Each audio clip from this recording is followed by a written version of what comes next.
Sawadika. Everyone knows that the world economy is not doing very well, especially the Eurozone. How will the Greek crisis end? This is the big question. Jasper Bindra, an executive at Standard Chartered Bank, and Professor Joseph Stiglitz of Columbia University give us their insights. Jasper, what is your outlook of the world economy right now? Well, things aren't looking very pretty. Europe is obviously at the center of the problem, but the recovery in the US is also quite largely dependent on a stable Europe, and to that extent that is a challenge. Clearly, China is having a much slower growth this year compared to previous years, still distinctly better than the rest of the world, but slower, and to that extent it affects all of Asia. So I think if we look at the whole economic environment, there isn't any good spark anywhere at all. So we are going to have to sort of see how things play out in the near term. I mean, eventually America should be on a recovery, and we do believe that Asia will continue to grow, but maybe at a more moderated pace. But within Asia we have India, which is kind of really slowing down quite a lot, and China, which is slowing down but by design. And we're seeing the commodity boom sort of fade away a little bit, and we're seeing a huge rush to the safe havens, particularly US dollar and the Japanese yen and the German securities. Everything doesn't look very well. What should I do with my savings? I think more than anything else, it's going to be very volatile, is my anticipation in the near term, because people are going to have to live with uncertainty. And what we saw yesterday, where the 2-year paper in the US yield came to very little, is just suggesting panic situation right now. So in some ways it is it's not so much because the world is in a worse shape than it was in 2008, because there's been no sort of failures of institutions, etc. this time. But the panic sentiment is almost as strong in terms of being negative as it was in 2008, and that's not good. So the sentiment is quite poor right now. For the European crisis right now, how do you think it will end?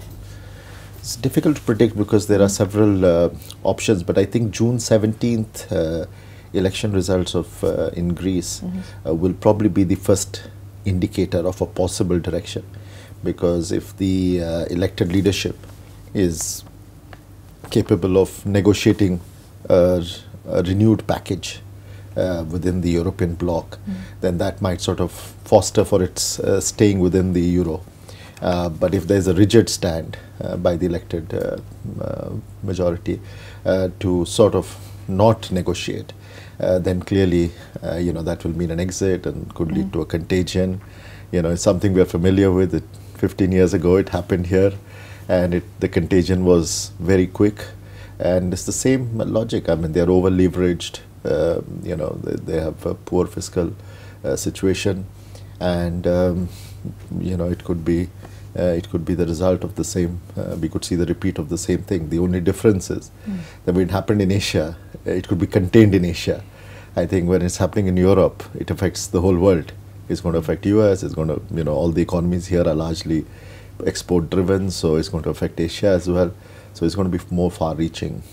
But Greece's economy is not that big in Europe itself. So if it really exits the Eurozone, what do you think would be the impact?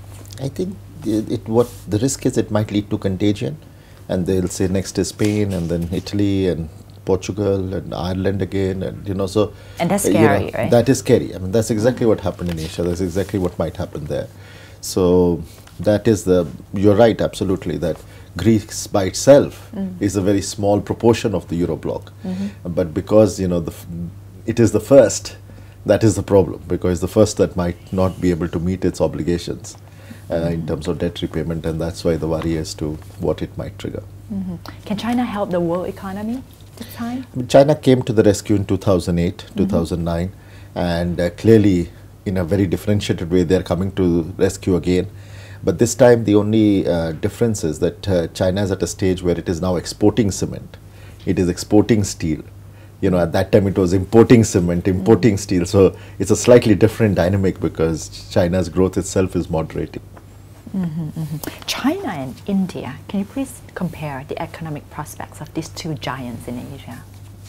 I think any comparison is unfair and unwarranted because I think both of them are following a very different path to growth. One is a very sort of domestic consumption driven economy, India, and China was far more an export and investment driven economy. I think they start at different points in terms of infrastructure. China is so well supplied in terms of infrastructure. India is way behind where it should be on infrastructure. On the other hand, I think the Chinese economy is largely driven by the state enterprise, and India is largely private sector. So there are quite, you know, in some ways they are quite contradictory to each other. But I think the Chinese model has worked in terms of keeping the sustainability of their growth. I think India, because of its political structure, has actually struggled to keep the reform pace as consistently as China has. And so even though it enjoys the demographic benefit, it enjoys the rule of law, it enjoys the English-speaking advantage, it is not being able to be as consistent in its reform policy making and in its governance as China has. How tough is competition in the banking business right now, globally? I think to some extent it is fair to say that from between the international banking arena, you know, clearly there are some gaps in the competition because some of the European banks are having to deleverage and withdraw, etc. But the local bank has actually stepped up quite well. So the competition, if you take the mix, has increased from the local banks and a little bit decreased from the international banks as far as we are concerned.